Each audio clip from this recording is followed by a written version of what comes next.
सभी को नमस्कार। आज के इस वीडियो में फिर हम अगले प्रश्न का उत्तर पढ़ेंगे। स्वतंत्र भारत में राजनीतिक लोकतंत्र की कार्यप्रणाली का। इसमें अगला प्रश्न है, आपके विचार में लोकतंत्र में बहुदलीय प्रणाली का क्या महत्व है। ये प्रश्न है, लोकतंत्र में बहुदलीय प्रणाली का क्या महत्व है। लोकतंत्र जहाँ पर होती है, लोकतंत्र मतलब जनता का शासन, जनता के लिए, जनता के द्वारा जनता का शासन, वहाँ पर बहुदलीय प्रणाली का बहुत ज़्यादा महत्व है। बहुदलीय और एक दल, इसका अर्थ ये होता है कि जहाँ पर बहुत सारे दल देश में होते हैं, वो कहलाता है बहुदलीय शासन प्रणाली। जैसे भारत में कांग्रेस, भाजपा, बहुजन समाज पार्टी, साम्यवादी पार्टी, ये बहुत सारे राजनीतिक दल, उसके साथ साथ क्षेत्रीय दल भी हैं। तो हमारे यहाँ की जो शासन व्यवस्था है वो बहुदलीय प्रणाली है। बहुदलीय प्रणाली लोकतंत्र में इसलिए ज़्यादा जरूरी होती है क्योंकि लोकतंत्र में सारी शक्ति प्राप्त होती है जनता को। अब जनता को शक्ति प्राप्त होने के कारण यदि बहुदलीय शासन प्रणाली है तो अपने पसंद के हिसाब से कभी एक राजनीतिक दल को तो आने वाले फिर समय में दूसरे राजनीतिक दल को वोट दे सकती है, अपने पसंद के हिसाब से राजनीतिक दलों का चुनाव कर सकती है। तो इसलिए इसका बहुत ज़्यादा महत्व है लोकतंत्र में। और बहुदलीय शासन प्रणाली के कारण ही क्षेत्रीय दलों का भी महत्व बढ़ा है। ये खास बात है। बहुदलीय शासन प्रणाली होने के कारण ही क्षेत्रीय दलों का महत्व बढ़ा है। क्षेत्रीय दल मतलब जैसे जो क्षेत्र विशेष में दल होते हैं उसको कहते हैं क्षेत्रीय दल। जैसे तृणमूल कांग्रेस, ये कहाँ है? कलकत्ता में है। उसी क्रम में असम गण परिषद, ये असम में है। तेलुगु देशम तमिलनाडु में है। शिवसेना महाराष्ट्र में है। ये सब, जैसे आम आदमी पार्टी, ये दिल्ली में है। ये सब क्षेत्रीय दल हैं। तो क्षेत्रीय दलों का महत्व भी दिनों दिन बढ़ा है। केंद्र में किसी एक दल का वर्चस्व नहीं हो पाता है और इसी कारण सरकार सभी दलों के साथ मिल करके काम करती है। तो इस प्रकार बहुदलीय प्रणाली में लोकतंत्र ज़्यादा मजबूत होता है। ये है इसका उत्तर। इसके बाद अगला प्रश्न है, स्वतंत्रता के समय माना जाता था कि जमींदारी प्रथा का खात्मा सामाजिक बदलाव का एक महत्वपूर्ण कदम है। इससे समाज में क्या क्या बदलाव आए होंगे। स्वतंत्रता के समय जमींदारी प्रथा कानून, ये था जमींदारी प्रथा कानून, इसमें बदलाव किया गया था। में बदलाव किया गया था। ये जो जमींदारी प्रथा कानून में जो बदलाव किया गया था, इसके क्या क्या परिणाम हुए। जमींदारी प्रथा कानून का खात्मा हम कह सकते हैं, बदलाव नहीं, खात्मा किया गया था। तो इसके क्या परिणाम हुए। भारत में जब भारत स्वतंत्र हुआ उस समय भारत की कृषि व्यवस्था में ये जमींदार लोगों की ज़्यादा चलती थी। बहुत सारे भूमि पर कोई 500, कोई 1000 एकड़ पर जमींदार लोगों का कब्जा था। तो इसी को देखते हुए सरकार ने जमींदारी प्रथा को खात्मा करने के लिए भारत में एक कानून लाया था। अब इसमें हालांकि इस कानून का विरोध भी हुआ, लेकिन विरोध के साथ साथ सरकार ने इस कानून को देश में लाया ही। और इस कानून से समाज में बहुत सारे बदलाव हुए। जिसमें कौन कौन सा बदलाव? तो एक वर्ग विशेष का जो शोषण होता था ये रुका। एक वर्ग विशेष का शोषण यहाँ पर रुक गया। जमींदारी प्रथा के खात्मा में एक वर्ग विशेष का शोषण रुक गया, हम ये कह सकते हैं। उस समय जो गरीब वर्ग थे खास करके, इनका शोषण इस जमींदारी प्रथा में जमींदारों के द्वारा किया जाता था, इसका शोषण रुक गया। फिर बेगारी प्रथा का अंत हुआ। और तीसरा है किसानों का भी शोषण रुका, यानी जो छोटे किसान थे इनका भी शोषण रुक गया। किसानों के शोषण पर प्रतिबंध लगा, ये हम कह सकते हैं। किसानों के शोषण पर प्रतिबंध लगा। ये जमींदारी प्रथा कानून के खात्मा से 3 लाभ हुआ। वर्ग विशेष का शोषण रुक गया, मतलब उस समय जो निम्न जाति कही जाती थी इनका खास करके जमींदार लोग बहुत ज़्यादा शोषण करते थे, ये रुक गया। बेगारी प्रथा का अंत हो गया। बेगारी प्रथा मतलब काम करवा के पैसे नहीं देना, ये कहलाता है बेगारी प्रथा, इसका अंत हो गया। और तीसरा है किसान, जो छोटे किसान थे इनका शोषण होता था, उस पर प्रतिबंध लगा दिया गया। फिर इस बदलाव से क्या हो गया, शोषण रुकी, भेदभाव का व्यवहार इस पर अंकुश लगा। जो उस समय गरीब अमीर का भेदभाव होता था, जातिगत भेदभाव होता था, इस पर अंकुश लगा। सरकार और किसान के बीच जमींदारी प्रथा का खात्मा हुआ और जमींदारी प्रथा के खात्मा से संबंधित जो कानून लाया गया था इसमें पूरी तरह से खास करके शोषण तो रुक ही गया, ये इसका फायदा हुआ। फिर अगला प्रश्न है, यदि अगर हिंदू कोड बिल पारित नहीं होते हैं तो भारत में महिलाओं की क्या स्थिति होती? अगर हिंदू कोड बिल पारित नहीं होता तो महिलाओं की, देश में महिलाओं की क्या स्थिति होती? हिंदू कोड बिल, इसको हम पढ़ चुके हैं।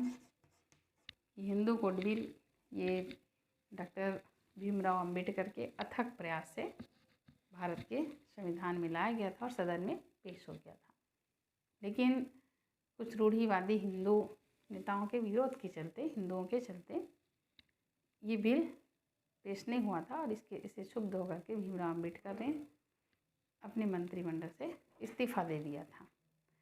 तो कल्पना कीजिए यदि हिंदू कोड बिल संसद में पारित नहीं होता तो भारत में महिलाओं की स्थिति आज क्या होती है। हालांकि उसमें पारित नहीं होता, बाद में पारित होता है। इसके कारण ही आज महिलाओं की जो बेहतर स्थिति है इसी कानून के कारण है। तो यदि ये कानून पारित नहीं होता महिलाओं की क्या क्या स्थिति होती? सिंपल सी बात है कि महिलाओं की स्थिति निम्न होती। महिला मतलब पहले जैसे ही रहती, उनको कोई अधिकार नहीं मिलता। फिर दूसरा है उन्हें उनके पिता की संपत्ति में भी कोई अधिकार नहीं मिलता। इस कानून में पिता की संपत्ति में उनको बराबर का अधिकार दिया गया है। फिर समाज में उनको आगे बढ़ने का मौका नहीं मिलता, जो हिंदू कोड बिल में मिला है। फिर महिलाओं की स्थिति बहुत ज़्यादा बुरी हो जाती। बहुविवाह प्रणाली जो रुका, यानी एक पत्नी के रहते पति दूसरा शादी नहीं कर सकता है, महिलाओं को अधिकार दिया गया। तो बहुविवाह प्रणाली पर लगाम लगा। इससे क्या है, महिलाओं की जो बुरी स्थिति बनती थी वो रुक गई। फिर पुरुष कभी भी महिला को तलाक दे सकता था, लेकिन महिलाओं को ये अधिकार नहीं था। अब महिलाओं को भी ये अधिकार मिला कि वो पुरुष को भी कभी भी तलाक दे सकते हैं। फिर जाति बंधन से भी यहाँ पर मुक्ति मिली, लेकिन अंतरजातीय विवाह को इस कानून में मान्यता दिया गया था। तो अब महिला अपने हिसाब से बिना जाति बंधन के विवाह कर सकती थी और पुरानी जो कुप्रथा है उसका अंत हुआ। फिर किसी भी बच्चे को गोद लेने का अधिकार भी इस कानून में महिला को दिया गया। तो बहुत सारी अच्छाई जो है इस कानून में देखने को मिली, जिसके कारण महिलाओं की स्थिति जो है बेहतर दिखाई देती है इस हिंदू कोड बिल के कारण ही। अब इसके बाद अगला प्रश्न है, जातिवाद को, ये प्रश्न मैं समझा दे रही हूँ, महत्वपूर्ण प्रश्न को लिखित में भी उत्तर बताने का प्रयास करूँगी। अभी पूरे प्रश्न को मैं समझा दे रही हूँ। जातिवाद को तोड़ने में अंतर जाति विवाह की क्या भूमिका हो सकती है? जातिवाद को तोड़ने में अंतर जाति विवाह की क्या भूमिका हो सकती है? इसको आपको समझाना है। क्या इस कानून से जाति व्यवस्था पर कोई प्रभाव पड़ा है? इसको भी हम देख सकते हैं। क्या इस कानून से, जो कानून लाया गया था हिंदू कोड बिल के द्वारा, कि कोई भी लड़की अंतर जाति विवाह कर सकता है, लड़की या लड़का, तो क्या इस कानून से समाज में जाति व्यवस्था पर कोई प्रभाव पड़ा? समाज में जाति व्यवस्था पर कोई प्रभाव पड़ा? हिंदू कोड बिल में ये कानून लाया गया था, अंतर जाति विवाह को मान्यता। तो इस कानून से समाज की जाति व्यवस्था पर निसंदेह प्रभाव पड़ा है। कैसे? तो इसका उत्तर है, जाति व्यवस्था शिथिल हुई। जाति व्यवस्था शिथिल हुई है। पहले जैसे क्या होता था, जाति व्यवस्था बहुत ज़्यादा था। हमारे समाज में ब्राह्मण, क्षत्रिय, वैश्य, शूद्र 4 वर्ण बटे हुए थे, और जो शूद्र वर्ग जिनको माना जाता था उनके साथ बहुत ज़्यादा बदसलूकी होता था, बहुत बुरा व्यवहार होता था। तो इस कानून से जाति व्यवस्था सुधरी, जाति व्यवस्था शिथिल हुई, कम हुई। पूरी तरह से तो आज भी नहीं है, लेकिन फिर भी बहुत हद तक कम हो गई है।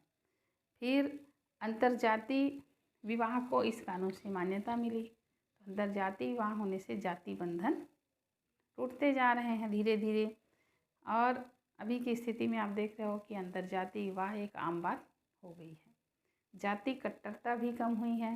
पहले की तुलना में आज जाति कट्टरता हर समाज में कम दिखाई देती है।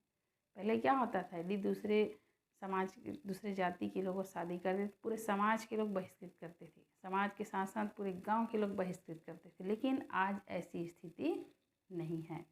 परिवार के लोग भी अपने बच्चे को अंतरजाति विवाह करने पर अपना रहे हैं। फिर एक समरूप समाज की स्थापना हुई। आज जाति प्रथा समाप्त होने के कगार पर है, और समरूप समाज, सबको एक समाज समझना, इसकी स्थापना हुई है। पढ़े लिखे समाज में तो कोई आपत्ति नहीं की जाती है, क्योंकि सबको पता है अंतरजाति विवाह आज एक वैध कानूनी अधिकार है, और सामाजिक स्वीकृति भी अब लोगों को मिलते जा रही है अंतरजाति विवाह को। तो ये जातिवाद को तोड़ने में अंतरजाति विवाह ने अपनी महत्वपूर्ण भूमिका निभाई है, हम ये कह सकते हैं। इसके बाद अगला प्रश्न है, क्या आपको लगता है कि आपके परिवार की संपत्ति में भाई व बहनों को समान हिस्सा मिलना चाहिए? इसको आप अपने विवेक से उत्तर दे सकते हैं। यदि आपको लगता है कि हाँ मिलना चाहिए, नहीं मिलना चाहिए तो क्यों नहीं मिलना चाहिए, इसको आपको बताना है। तो मिलना चाहिए में आप लिख सकते हैं कि भाई और बहन को बराबर की पिता की संपत्ति में बराबर का हिस्सा मिलना चाहिए, क्योंकि दोनों भाई और बहन एक साथ रहते हैं, एक साथ पले बढ़े हैं, परिवार में उनका भी योगदान रहता है। महिला पुरुष को बराबर का योगदान होता है, इसलिए महिलाओं को भी अपने पिता की संपत्ति में हिस्सा मिलना चाहिए। ये तो पक्ष में है।